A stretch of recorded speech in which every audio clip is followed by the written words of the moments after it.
Bukit itu menangis, menimbun satu keluarga. Karya Denny J.A. Aku adalah bukit yang sangat tua.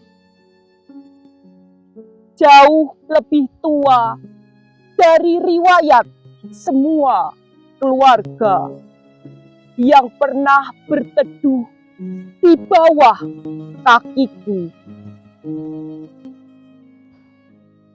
Dulu, hutan tumbuh di dadaku, menjadi untaian doa yang tidak pernah putus. Akar panjang menahanku, seperti tangan-tangan para leluhur yang menjaga dunia tetap seimbang. Warga desa memetik sedikit, menebang satu pohon, lalu 2 pohon, untuk kayu dapur, untuk membangun rumah kecil, untuk menghangatkan malam mereka.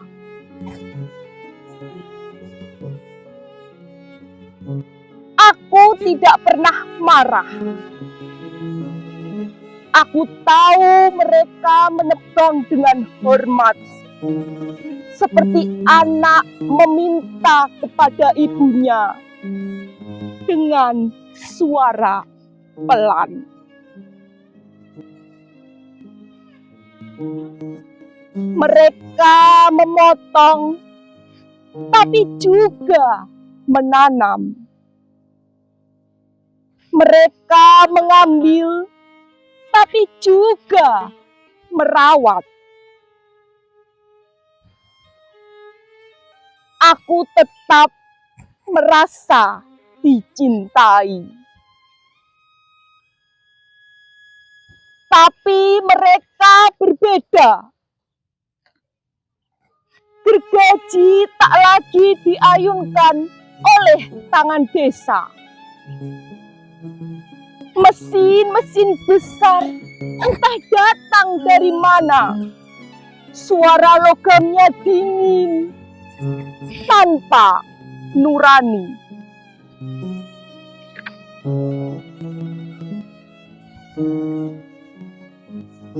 Perusahaan-perusahaan itu naik ke punggungku, menjadi pasukan yang lapar, menggunduli rambut hijauku, menelanjangiku sampai ke tulang. Setiap pohon yang tumbang menjadi angka dalam laporan laba, menjadi jembatan menuju rekening mereka, bukan menuju kehidupan.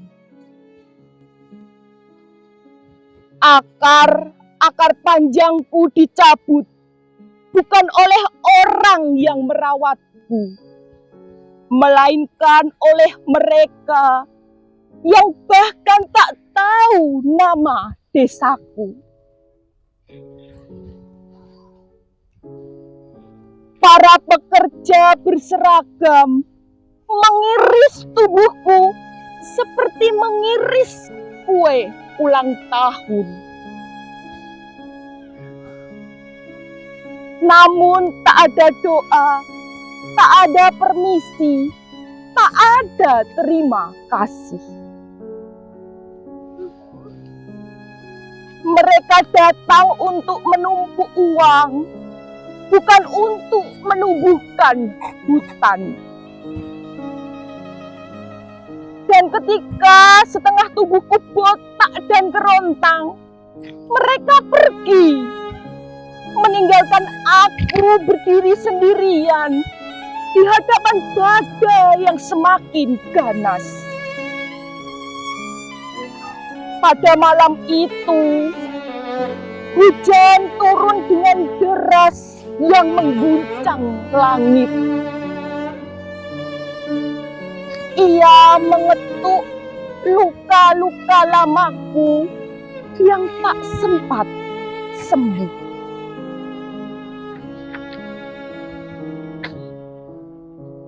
Tanahku bergerak pelan. Aku sudah ringkih, seperti orang tua yang tak lagi pasti mana kaki yang masih kuat untuk berdiri. Aku mencari akar-akar yang dulu memelukku, tak ada. Aku mencari pohon-pohon yang dulu menahan bahuku, tak ada. Aku mencari suara burung yang dulu mengingatkanku pada kehidupan, tak ada. Yang tersisa hanya ruang kosong, luka industri yang baunya membuat bumi sendiri gamang. Tubuhku pun menyerah, patah, runtuh, pecah. Bukan karena aku ingin, tapi karena aku tak lagi sanggup. Di bawah tubuhku, sebuah mobil kecil berhenti hanya untuk istirahat. Di dalamnya ada keluarga sedang menutup hari panjang dengan tawa kecil yang lembut. Gadis itu sempat memungut daun berbentuk hati dari pohon terakhir yang masih tersisa. Aku melihatnya. Aku merasakan kehangatan kecil itu, seperti kenangan yang hampir punah. Aku ingin melindungi mereka, seperti dulu aku melindungi desa-desa kecil yang tumbuh bersama akar-akar hatiku. Tapi ketika tubuhku mulai bergeser, aku tak lagi punya penyangga. Tanah kehilangan kesabarannya. Gravitasi menarik air mataku. Dalam satu hentakan yang membuat langit tercekat, aku menutup mereka dengan rasa bersalah yang tak terucapkan. 6 nama kembali ke sunyi, dan aku, bukit tua yang dahulu ramah, menjadi kuburan tanpa sengaja. Ketika aku runtuh, kampung-kampung kecil ikut hancur. Sungai meluap, membawa amarah yang lama disembunyikan. Jembatan patah karena janji yang tak pernah ditepati. Rumah-rumah terbalik menjadi hidup yang dikocok oleh tangan raksasa. Orang-orang berkata, hujan terlalu deras, tanah tak kuat, ini musibah. Tidak, ini bukan musibah. Ini cermin raksasa. Bukan hanya hujan yang turun malam itu, tetapi kontrak-kontrak bisnis yang dulu ditandatangani tergesa jatuh satu persatu dari langit sebagai batu dan batang mati. Di setiap meter tanah yang melorot, ada tanda tangan yang menjelma longsor. Ada stempel yang berubah menjadi arus banjir, menelan nama-nama di kartu keluarga. Kini aku terbaring, separuh hilang, separuh menjadi kubur.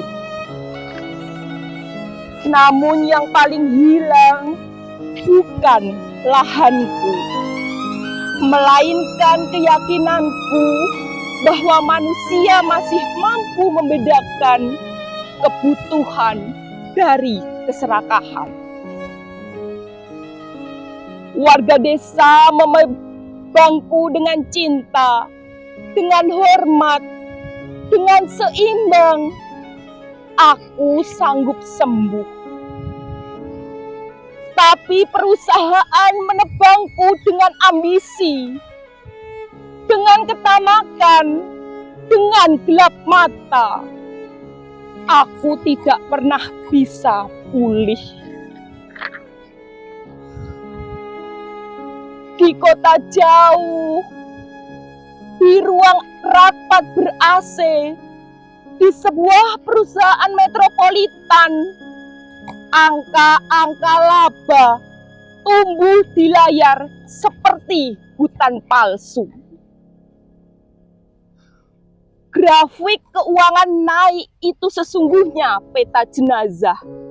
Tiap garis hijau adalah nisan yang disamarkan. Di dalam rekening mereka ada lumpur di antara digit.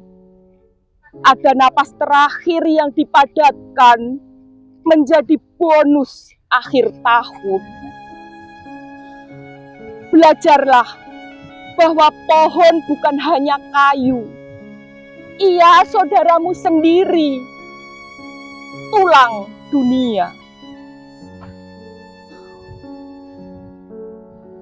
Bahwa hutan bukan lahan kosong, ia keluargamu sendiri. Jantung yang berdetak untuk semua makhluk. Jika manusia tak belajar, peta dunia pelan-pelan akan berubah warna. Hijau menjadi daftar duka, coklat menjadi arsip jenazah yang tak sempat dimakamkan. Di langit, awan akan menyalin diri menjadi fotokopi surat protes yang tak pernah kalian baca.